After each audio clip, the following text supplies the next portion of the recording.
Hello everyone, this is Muzaffar Ali Sayed from Governor State University. Yeah, I'm here to discuss regarding chapter threading or multi-threading, and this video is created under the guidance of Dr. Park. We have earlier recorded some parts of the video. Moving on, we are going to discuss regarding multi-threading. What are the things which we are going to discuss in this chapter is what is a thread, and what are the usefulness of the thread, how threads is going to enable to manage concurrent activities, and what is the life cycle of a thread, and how it starts and executes the runnable, what is the thread synchronization or the life cycle of a thread, what is the relationship between a user and a customer, and how they are implemented with the multi-threading, and to enable multi-thread to update swing GUI component in a thread safe manner.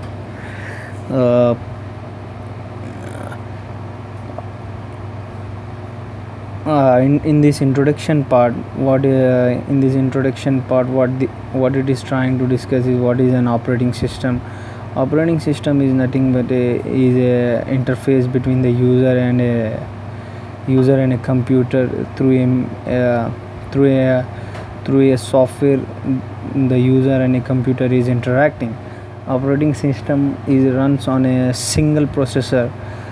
Computer creates a illusion of concurrent execution by rapidly switching between the activities. Each thread has its own method called stack and program counter, and can execute concurrently with other threads while sharing application-wide resources such as memory with them. This capability is called multi-threading. Performance tip for the multi-threading is: a problem with the single-threaded application that can lead to poor responsiveness is the lengthy activities must complete before they can begin. In a multi-thread application, threads can be distributed across multiple processors if available, so that multiple tasks execute truly concurrently and the application can operate more efficiently. Multi-threading can also increase the performance of the single processor system that the simulate concurrency when one thread cannot proceed. Moving on, programming in the concurrent application is very difficult, and it can be error prone in different ways, and using the existing classes from the application programming interface that manage for synchronization for the user. If you need even more complex capability, use interfaces and lock conditions. Interfaces and lock and conditions should be used only by advanced programmers who are familiar with concurrent programming, common traps and pitfalls.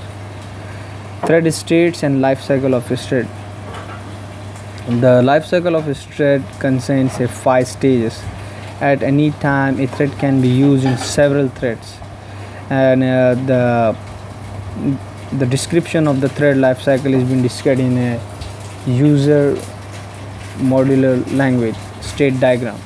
A new thread begins its life cycle in the new state. Like the first stage of a thread is a new state, which is mentioned as a new state, remains there until started, which plays in runnable state. Second state is a runnable state. When a thread is started, then it goes to a runnable state. A runnable thread can be transitioned to the waiting state while it waits for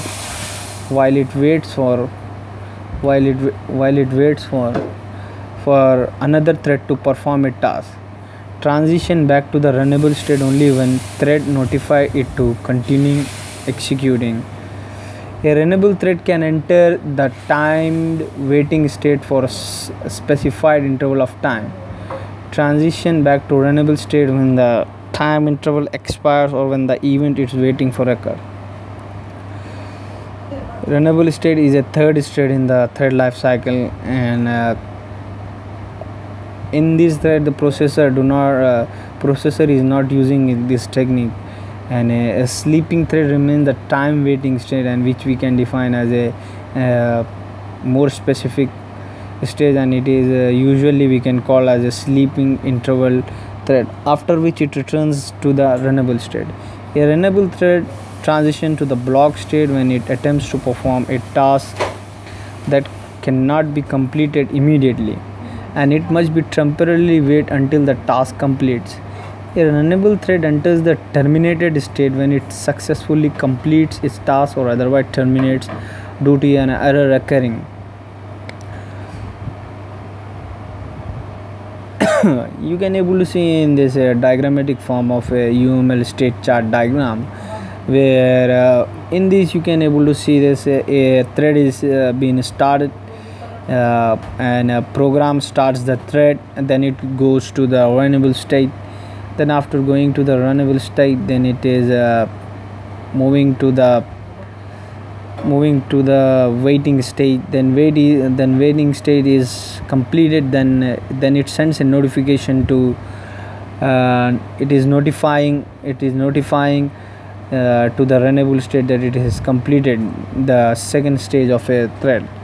Then it is moving to the time waiting state. Then it is runnable state is sending a notification to a wait sleep stage to a thread, and in the time waiting state interval expires, notifying all the notification. Then after completing this stage, then it returns to a runnable state, and then it goes to blocked state. Then in the blocked state, then it will perform input output operation, acquire lock interrupt, and do some synchronizing stuff. Then it goes back to runnable state, and then after completing the task, then it goes to task complete, and then the thread is being terminated. Basically, in this one is one of the most important thread stage is as a runnable state, where we can able to see this is performing n number of operations, and it is able to perform all the steps from starting to ending. From in each stage, runnable stage has its own work, and it is sending notification and receiving the notification, doing some stuff, and further moving into the further stages. Thread states life cycle of a thread. In the operating level, Java runnable state typically encompasses two separate states. When a thread first transitions to the runnable state from the new state, it is in the ready state. A ready thread enters the running state, that is begins executing when the operating system assigned to a processor, also known as dispatching the thread. Typically, each thread is given a quantum or time slice in which to perform its task. Then the process that an operating system uses to determine which thread is to dispatch is called thread scheduling. Here we can able to see this in a diagrammatic form, that how the operating system is internally performing the runnable state operation. First, you can see this. It is in a runnable state. It is in the ready state. In the ready state, the operating system is starting a thread, and it is dispatching a thread. We can also say that then it goes to a running state.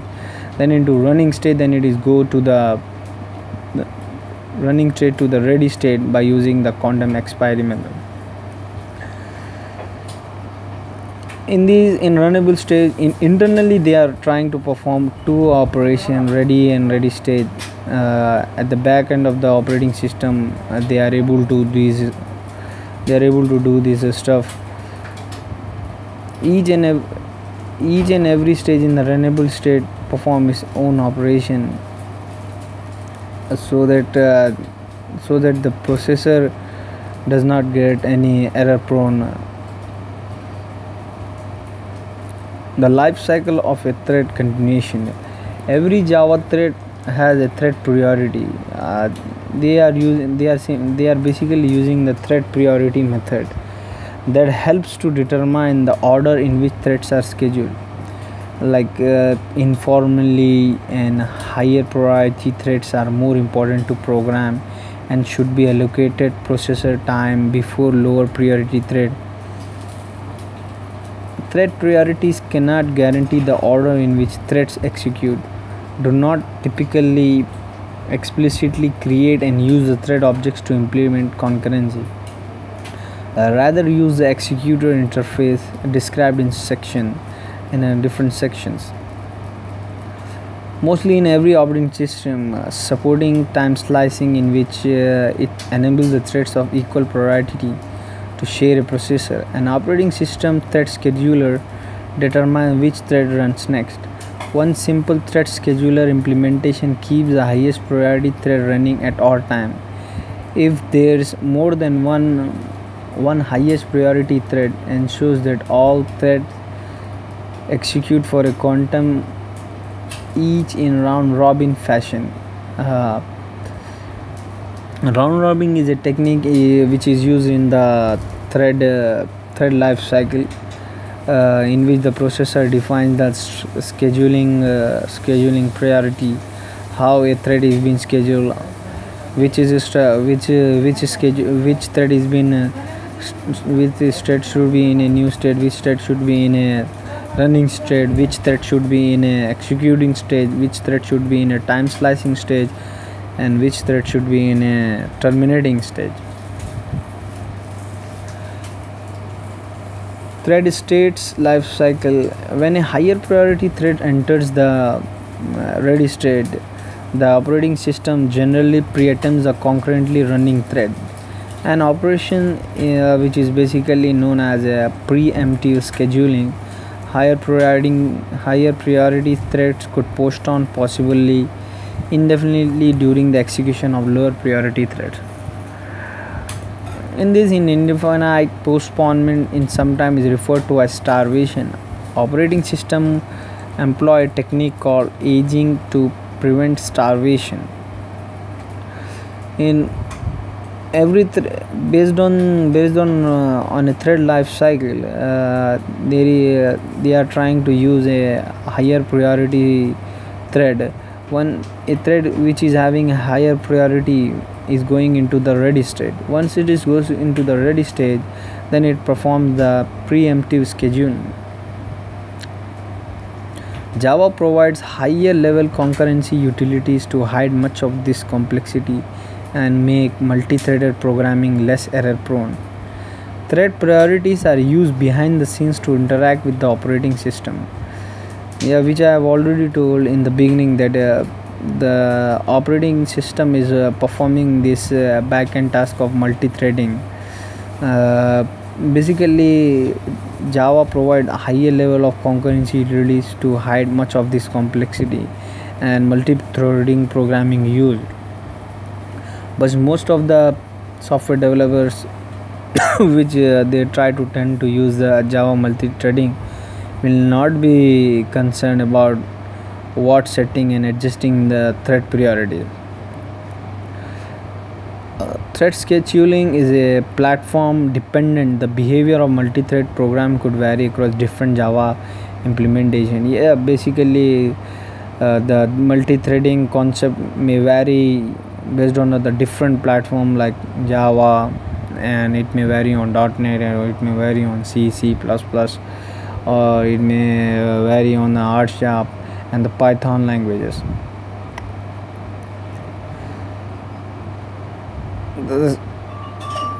Then moving on, we are going to discuss creating and executing of thread, how a thread is being created and how the executor of framework perform this activity. A runnable object represents a task that can execute concurrently with other tasks. The runnable interface declares a single method run, which contains the code that defines the task that a runnable object should perform. When a thread executes, a runnable is created and started. The thread calls the runnable object run method, which execute in the new thread. Software engineering observation. What is the observation which is being used in the software engineering? Though it's possible to create threads explicitly, it's recommended that you use the executor interface to manage the execution of runnable objects. Class print task implements a runnable so that the multiple print tasks can execute concurrently. Thread stacking method places a thread in a time waiting state for the specified amount of time. Can throw a checked exception of the type interrupted exception if sleeping thread interrupt method is called. The code in main executes in the main thread, a thread created by the JVM Java Virtual Machine. The code in the run method of print task execute in the thread created in main state. When method main terminates, like a void main method which is basically terminating, the program itself continues to run because there are still large number of threads which are running at the back that are alive. Program will not terminate until its last thread completes execution.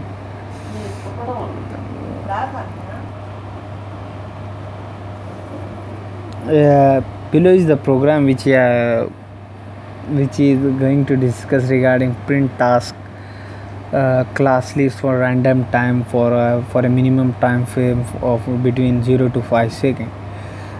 Import java.util is basically is a namespace in the Java language, and a public class print task. And a print task is the name of the class which is going to implement the runnable state. And then after this, private final in sleep time, in which it basically what this is trying to implement is a random sleep time for thread.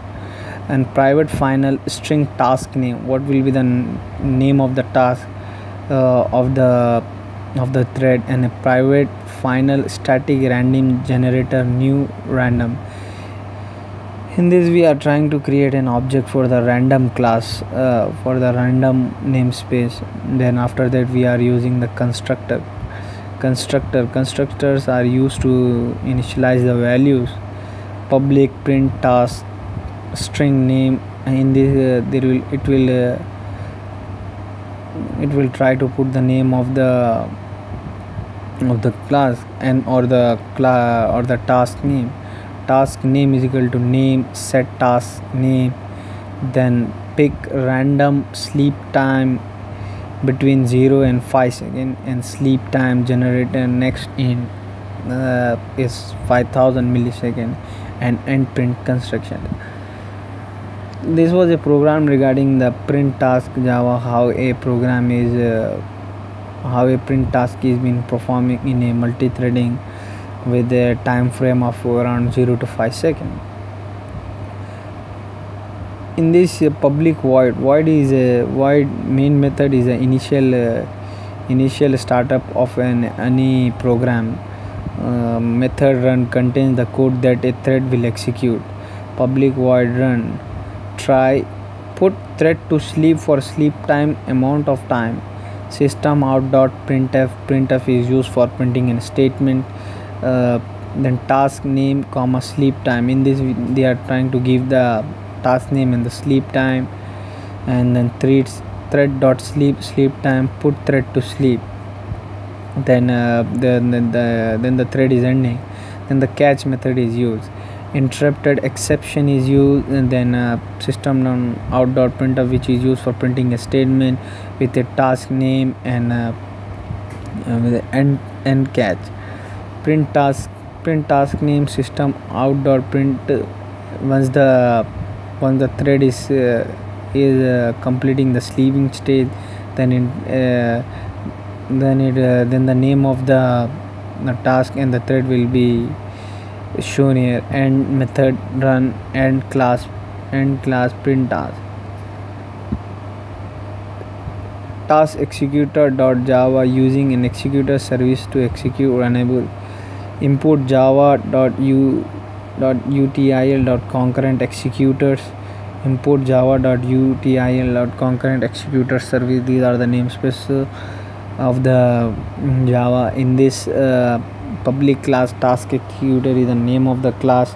Public static void main. In this the main method of the program gets started, and the main method is an entry and exit point of any program. In this you can able to see the print task 1 is equal to new print task and task 1. We are creating an object for a print task. For print task we are creating like around three tasks for each runnable state. System.out.println starting executor. When the starting executor begins, then the executor service thread executor is equal to executors.new cache thread pool is used. Start thread and place in a runnable state. Thread executor.execute task 1, thread executor.execute task 2, thread executor.execute task 3. Thread executor.shut down the thread once it is completes the state. In this you can able to see the system.out.println task started and main ends.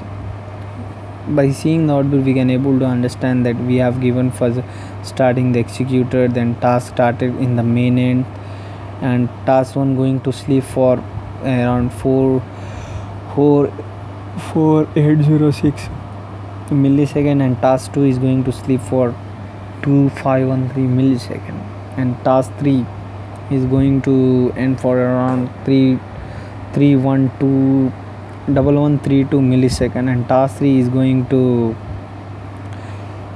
end for around 100 millisecond.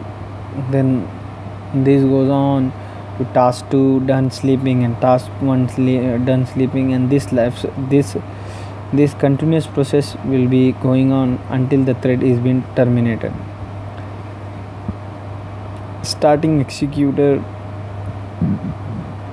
again the second output of using an executor service to execute runnable. How it goes into a runnable state is this trying to starting executor. Task 1 going to sleep for 3161 millisecond, task 3 is going to sleep for 532 millisecond, task 2 going to sleep for 3440 millisecond. Task started main end, task 3 done sleeping, task 1 done sleeping, task 2 done sleeping.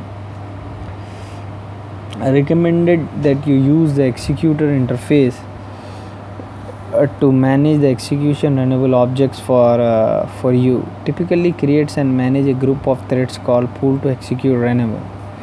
Executors can be basically used for existing threads and can improve performance by optimizing the threads number of threads.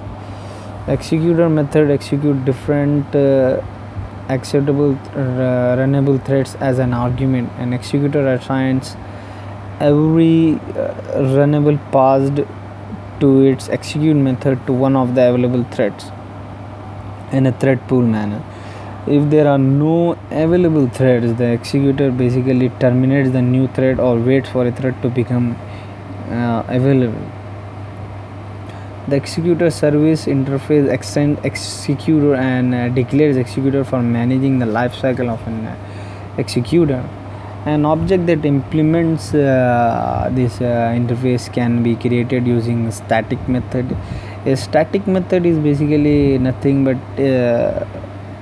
in this we are not creating any object for the static method. We are just defining the variable, and by the method name itself we are calling it directly, so that it gets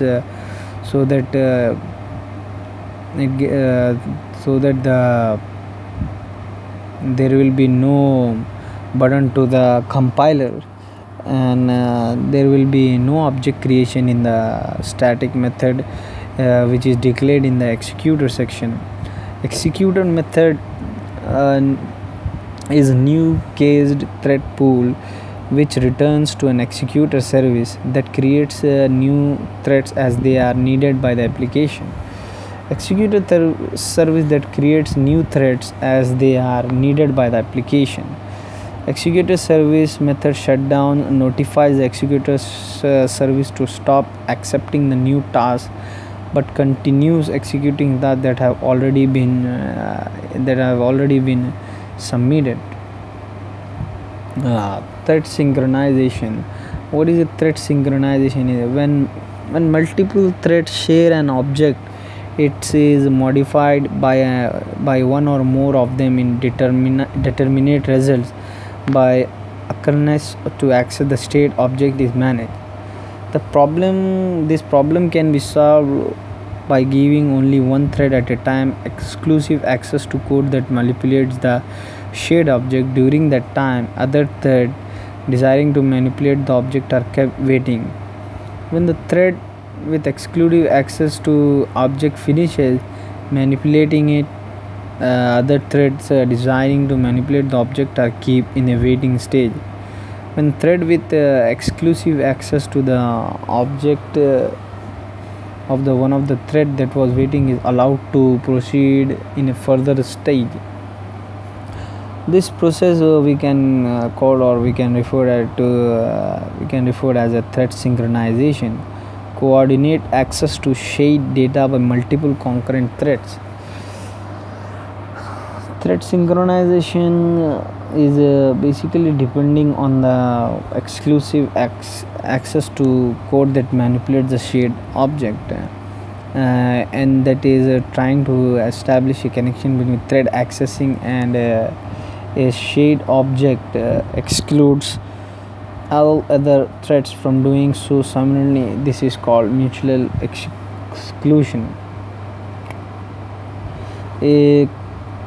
One of the common way to perform synchronization is to use the Java built-in monitors, and every object has a monitor and a monitor lock or intrinsic lock can be held by a maximum of only one thread at a time. A thread must acquire the lock before proceeding with the operation. Other threads attempting to perform an operation that requires the same lock will be blocked. To specify that a thread must hold a monitor lock to execute a block of code, the code should be placed in a synchronized statement and said to be guarded by monitor's lock. A common way to perform the synchronization is to use Java built-in monitors, and every object has a monitor and a monitoring lock for intrinsic system, so that a thread must acquire the lock system, and attempting to perform an operation that requires same lock will be blocked.